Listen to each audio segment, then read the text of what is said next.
Good morning student. देखिए, हमने पिछली क्लास में विभेदन की स्टडी की थी।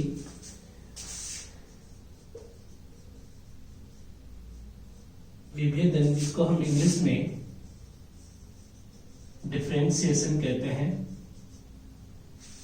ठीक है। और एक्चुअल में क्या होता है, जब तक कोशिकाओं में विभेदन नहीं होता है, कोशिकाएं ये निश्चित नहीं कर लेती हैं कि मुझे क्या बनाना है, तब तक वो कोशिकाएं अविभेदित होती हैं। क्या होती है? अविभेदित। हम उन्हें स्टेम सेल के रूप में भी हम उनको जान सकते हैं। जैसे हम मनुष्य का एम्ब्रियो है, डोन जायगोट है, जब इसमें विदलन होता है 2 कोशिका बनती, 4 बनती, 4 से 8 बनती है। तो अभी ये कोशिकाएं अविभेदित हैं, और ये अविभेदित है तो इन्हें क्या बोल सकते हैं हम? Stem cell. और स्टेम सेल की खास बात क्या होती है कि ये विभिन्न प्रकार की सेल्स का निर्माण प्लस स्वयं की कॉपी, यानी विभिन्न प्रकार की कोशिकाओं का निर्माण कर सकती है एक अकेली कोशिका, ठीक है। और खुद की कॉपी भी बना सकती है। जैसे हमने 2n जायगोट, एक स्टेम सेल है, इसमें इतनी शक्ति होती है कि ये पूरे एनिमल के जितने भी सेल्स होती है, पूरे ऑर्गन्स होते हैं, उनको बनाने की शक्ति इसमें होती है। और खुद की कॉपी बनाकर इसने कितनी कोशिका बना ली? 8। और इन 8 कोशिकाओं में भी अभी इतनी ही शक्ति है जितनी इस एक कोशिका में थी, ठीक है। लेकिन जैसे जैसे विभेदन होता जाता है, इनकी दूसरी कोशिकाओं को निर्माण करने की शक्ति क्या होती जाती है? कम होती जाती है, ठीक है। तो ये है विभेदन। आज जो हम पढ़ने जा रहे हैं वो है रीजनरेशन। वो क्या है? रीजनरेशन।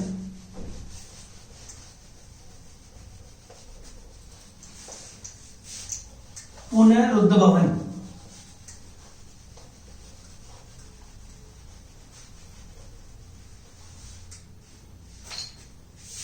लेसन का नाम है रीजनरेशन, पुनरुद्भवन। यानी कोई भी अंग कट जाता है, यानी परिवर्तन के कारण जंतु एक सामान्य अविभेदित कोशिकाओं से अनेक अविभेदित कोशिकाओं का निर्माण होता है। अधिकांश कोशिकाओं में विभाजन का क्रम रुक जाता है तथा धीमा पड़ जाता है, परंतु भ्रूण के निर्माण के बाद भी अनेक बार जंतुओं को नई कोशिकाओं की आवश्यकता पड़ती है। यानी पूरा भ्रूण बन गया, उसके बाद भी कई बार नई कोशिकाओं की आवश्यकता पड़ती है, क्योंकि कोशिका या तो प्राकृतिक रूप से नष्ट हो जाती है या किसी दुर्घटना के कारण नष्ट हो जाती है। जैसे छिपकली की पूंछ किसी दुर्घटना के कारण अगर कट जाती है तो नई पूंछ की आवश्यकता होती है। हमारे घाव हो जाता है तो घाव को भरने के लिए नई कोशिकाओं की आवश्यकता होती है। एम्फीबिया के जैसे यूरोडोला के सदस्य होते हैं, उनके अंदर पैर कट जाता है तो दोबारा पैर बनने की आवश्यकता होती है, ठीक है। अतः इन परिस्थितियों से मुकाबला करने के लिए, ये जितने भी घटनाक्रम बताए, इन सभी परिस्थितियों से मुकाबला करने के लिए जंतुओं में अलग अलग प्रकार की क्या पाई जाती है? अलग अलग प्रकार से जंतुओं के अंदर कैपेसिटी पाई जाती है, ठीक है ना। अलग अलग रणनीति होती है। पैर कट गया तो क्या करना है, पूंछ कट गई तो कैसे बनेगी, घाव बढ़ गया तो कैसे बढ़ेगा। अब वो अलग अलग रणनीतियां क्या क्या है, ठीक है। इसके आधार पर हम रीजनरेशन को पढ़ते हैं। पहला आता है फिजियोलॉजिकल रीजनरेशन। फिजियोलॉजिकल रीजनरेशन, यानी दुर्घटनावश या किसी कारणवश कोई भी कोशिकाएं नष्ट हो जाती है, कोई भी अंग टूट जाता है, हट जाता है, हम या उसे हम एक्सपेरिमेंटली हम उसको हटा देते हैं, तो उन सब का मुकाबला करने के लिए जंतु के द्वारा क्या क्या रणनीतियां अपनाई जाती है, हम उनका डिटेल से पढ़ेंगे। पहला है कार्यकीय पुनरुद्भवन।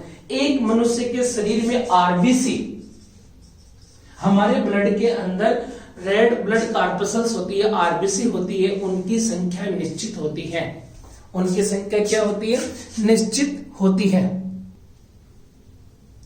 देखिए, हम फिजियोलॉजिकल रीजनरेशन की बात कर रहे थे।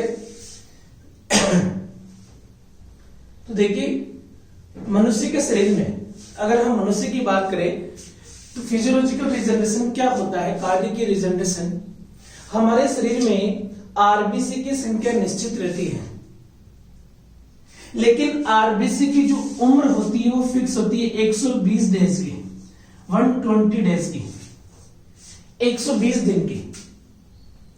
ठीक है, अब 120 दिन की है तो प्रत्येक दिन कितनी ही आरबीसी मरती है और उनकी जगह यानी लगातार वो खत्म होती जाती है।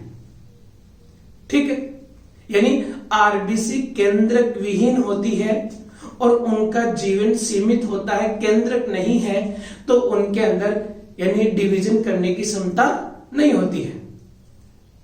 अतः एक स्वस्थ व्यक्ति में इनकी संख्या स्थिर ही रहती है क्योंकि लगातार इनका निर्माण होता रहता है। इस प्रकार की रीजनरेशन को हम क्या बोलते हैं? Physiological regeneration. जितनी खत्म होती है उतनी ही आरबीसी हमारी क्या नाम है बॉडी के अंदर बन जाती है। ठीक है, दूसरा है शक्ति पूरक अतिवृद्धि। दूसरा कौन सा है? शक्ति पूरक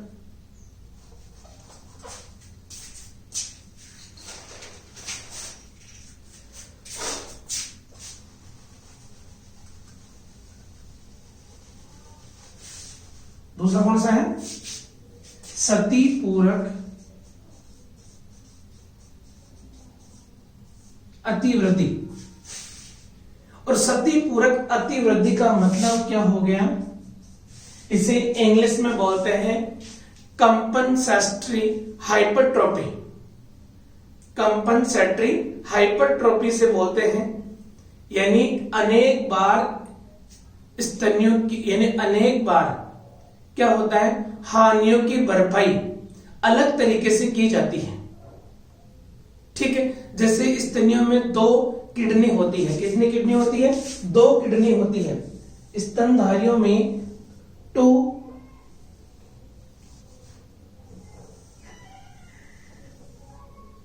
किडनियां होती है। किसी कारणवश से या एक किडनी के खराब होने जाने पर उसको काटकर बाहर निकाल दिया जाता है या किसी कारण से हमने इस किडनी को एक को बाहर निकाल दिया तो अब इस एक किडनी की भरपाई कौन करती है? ऐसा नहीं है कि एक किडनी यहां से हट गई तो यहां पर दूसरी किडनी आ जाएगी। अब जो बाकी बची हुई एक किडनी पड़ी है हमारे शरीर में वही दूसरी किडनी का काम करेगी, यानी थोड़ी सी इसकी साइज क्या हो जाएगी?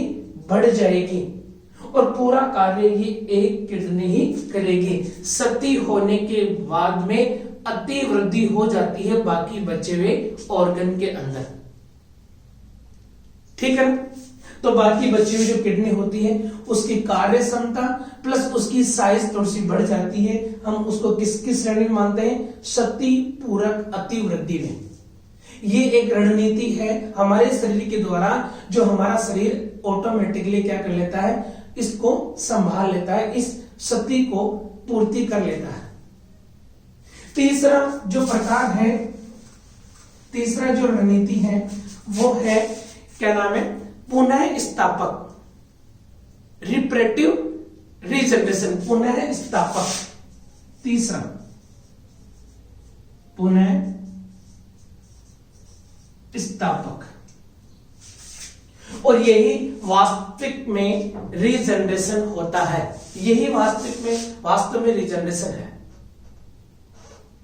ठीक है। जीवों में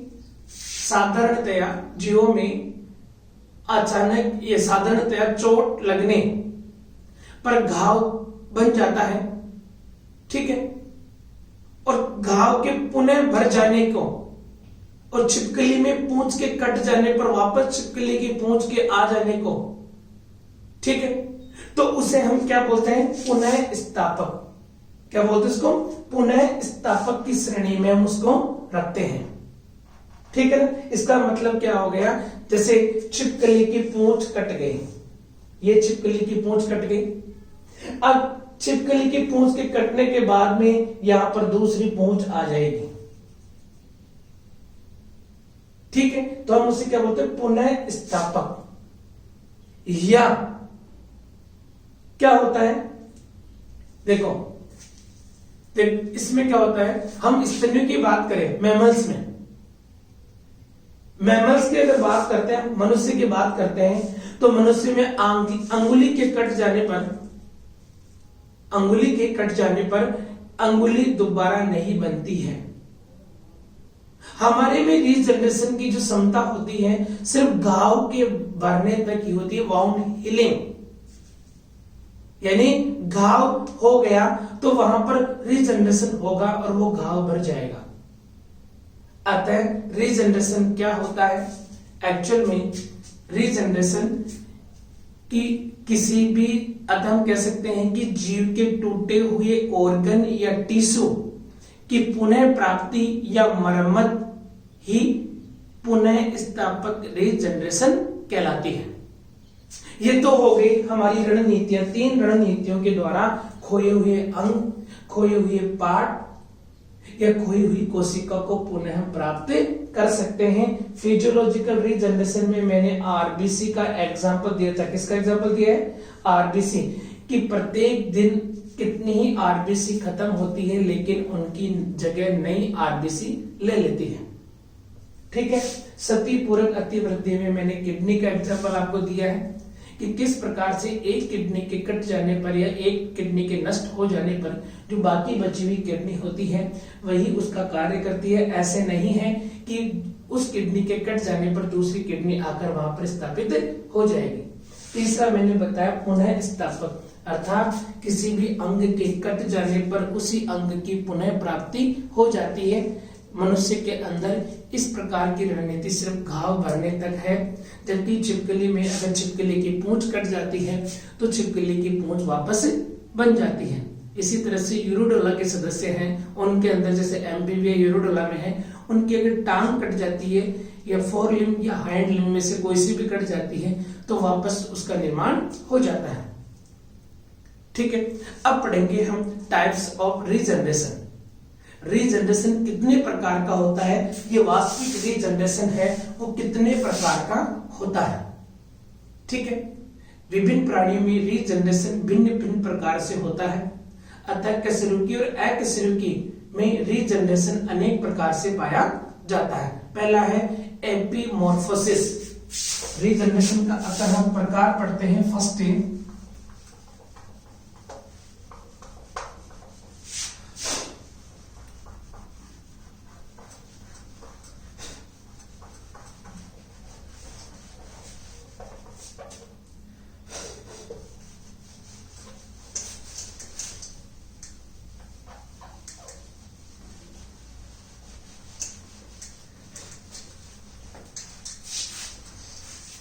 टाइप्स ऑफ रीजनरेशन।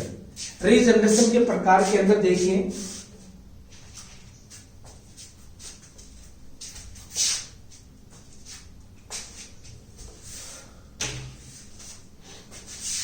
टाइप, अलग अलग जीवों में अलग अलग प्रकार का रीजनरेशन होता है, अलग अलग प्रकार का रीजनरेशन होगा। पहला है एपीमॉर्फोसिस। फर्स्ट है एपीमॉर्फोसिस।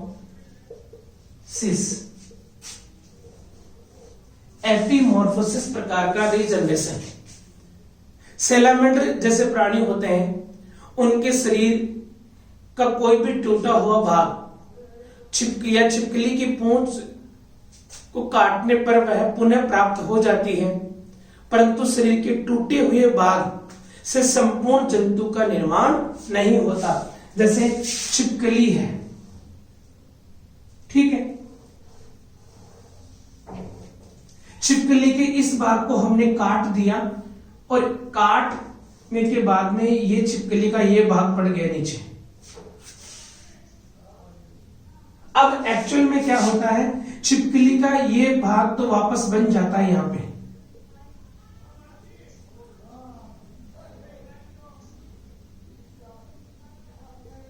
लेकिन ये कटा हुआ भाग जो अलग हुआ है पूरी छिपकली का निर्माण नहीं करता। ये पूरी छिपकली का निर्माण नहीं करता, समझ गए ना। यानी टूटा हुआ भाग पुनः स्थापित तो हो जाएगा, लेकिन जो अलग होकर नीचे गिर गया वह भाग किसी काम का नहीं है। ऐसा नहीं है कि वह भाग भी पूरे जीव का निर्माण करेगा, ऐसी पॉसिबिलिटीज नहीं है। तो इसे हम क्या बोलते हैं, एपीमॉर्फोसिस प्रकार का रीजनरेशन, ठीक है। दूसरा है वह मॉर्फोलैक्सिस।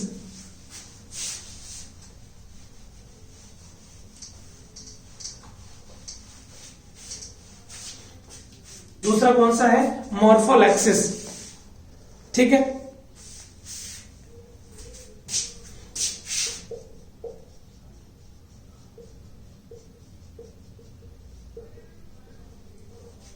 मॉर्फोलैक्सिस में क्या होता है कि किसी भी एनिमल का कोई पार्ट अगर कटकर अलग हो जाता है तो कटे हुए भाग की पुनः प्राप्ति हो जाती है, लेकिन जो अलग हो गया वह भाग बाकी बचे हुए पूरे ऑर्गन का, पूरे जीव का निर्माण कर लेता है। जैसे प्लेन एरिया की बात करें तो जैसे प्लेन एरिया, मान लीजिए प्लेन एरिया है, इसके हमने 1 और 3 टुकड़े कर दिए।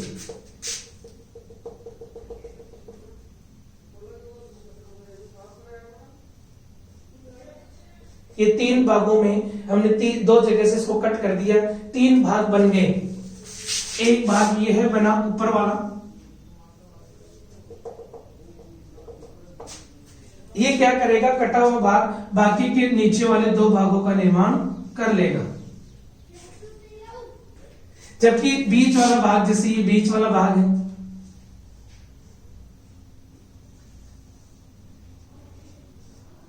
ये क्या करेगा, ऊपर वाले एक भाग और नीचे वाले एक भाग का निर्माण कर लेगा, ठीक है। नीचे वाला पोर्शन जो है, नीचे वाला पोर्शन ऊपर वाले दोनों पोर्शनों का निर्माण कर लेगा। तो इस प्रकार के रीजनरेशन को क्या बोलते हैं, मॉर्फोलैक्सिस प्रकार का रीजनरेशन। क्या बोलते हैं इसको, मॉर्फोलैक्सिस प्रकार का रीजनरेशन, ठीक है। अब देखिए, यानी हाइड्रा का शरीर, जैसे हाइड्रा हम मानते हैं कि हाइड्रा का शरीर का थोड़ा सा अंश, जैसे ये हाइड्रा है, हाइड्रा के शरीर का ये अंश काटकर हम नीचे गिरा दें, ये गिरा दिया तो ये भाग पुनः बन जाएगा, लेकिन जो कटा हुआ भाग था वो पूरे हाइड्रा का निर्माण कर लेता है। तो इसे क्या बोलते हैं हम, मॉर्फोलैक्सिस प्रकार का रीजनरेशन। एक होता है सुपर रीजनरेशन, तीसरा कौन सा होता है, सुपर रीजनरेशन। कुछ प्राणियों में अंगों को क्षतिग्रस्त करने पर अतिरिक्त अंग का निर्माण हो जाता है। जैसे सैलामेंडर के पाद पर चीरा लगाने से उस स्थान पर अतिरिक्त पाद का निर्माण हो जाता है। तो इससे क्या होता है, इस प्रकार क्षतिग्रस्त अंगों से नए अंगों के निर्माण को सुपर रीजनरेशन कहते हैं। तीसरा प्रकार कौन सा है, सुपर रीजनरेशन। सुपर रीजनरेशन यानी इसमें क्या होता है, जैसे सैलामेंडर है, इसका पैर है, इसके ये इधर वाला पैर है, हमने इसमें थोड़ा सा चीरा लगा दिया, यहां पे कट लगा दिया, सुपर रिजनरेशन में क्या होता है, कट लगा दिया तो यहां पर भी क्या हो जाएगा, एक दूसरा पेयर का निर्माण हो जाएगा ऐसे। तो इसे क्या बोलते हैं हम, सुपर रीजनरेशन। क्या बोलते हैं, सुपर रीजनरेशन। एक होता है चौथे प्रकार का इस हेट्रोमॉर्फोसिस। हेट्रोमॉर्फोसिस, इस प्रकार की रीजनरेशन में खोए हुए अंग के स्थान पर उस अंग का विकास न होकर एक नए अंग का निर्माण हो जाता है। यानी जैसे मान लीजिए कोई एनिमल है, ये एनिमल है, इसमें आइज थी, आइज खत्म हो गई, हमने काट दिया, किसी दुर्घटनावश टूट गई, ठीक है। हड्डी क्या है, आइज। बननी क्या चाहिए, आई बननी चाहिए, लेकिन आई न बनकर मान लीजिए यहां पर नोज बन जाए या ईयर बन जाए, तो इस प्रकार के रीजनरेशन को क्या कहते हैं हम, हेट्रोमॉर्फोलैक्सिस। क्या बोलते हैं, हेट्रोमॉर्फोलैक्सिस। यानी जैसे ये अंगुली है और इस एग्जाम्पल बता रहा हूं, हमारे में ऐसा नहीं होता है, ठीक है। इस हाथ को मैं यहां से काट दूं और यहां पर हाथ न बनकर पैर की अंगुलियां बन जाए या पैर बन जाए, तो उसे हम क्या बोलते हैं, हेट्रोमॉर्फोलैक्सिस। क्या बोलते हैं, हेट्रोमॉर्फोलैक्सिस। सुपर रीजनरेशन क्या होता है कि यहां पर थोड़ा सा घाव कर दें तो यहां पर भी एक नया हाथ बन जाएगा। इसे क्या बोलते हैं हम, सुपर रीजनरेशन की श्रेणी में हम रखते हैं। अब हम अलग अलग नेक्स्ट क्लास में हम अलग अलग प्राणियों के अंदर अलग अलग प्रकार की रीजनरेशन पढ़ेंगे। जैसे प्रोटोजोआ में किस प्रकार का रीजनरेशन होता है, पोरिफेरा में किस प्रकार का होगा, सिलेंट्रेटा में कैसा होगा, प्लेटिहेल्मिन्थस में कैसा होगा, एस्केल्मिन्थस में कैसा होगा, एनेलिडा में कैसा होगा, ठीक है, आर्थ्रोपोडा में कैसा होगा, मोलस्का में कैसा होगा, एकार्डर्मेटा में कैसा होगा, ठीक है, हेमिकोडेटा और कोडेटा। कोडेटा तक जितने भी फाइलम हैं हम उनके रीजनरेशन के बारे में स्टडी करेंगे। इसके अलावा हम एम्फीबिया में पूरे रीजनरेशन की स्टडी करेंगे। एम्फीबिया के अंदर लिम्ब का रीजनरेशन कैसे होता है, क्या क्या घटनाक्रम होते हैं, ठीक है। आप सभी को मेरी तरफ से हैप्पी न्यू ईयर। इस साल आपकी विश, जो भी आपकी विश हो वो पूरी हो। जय हिंद।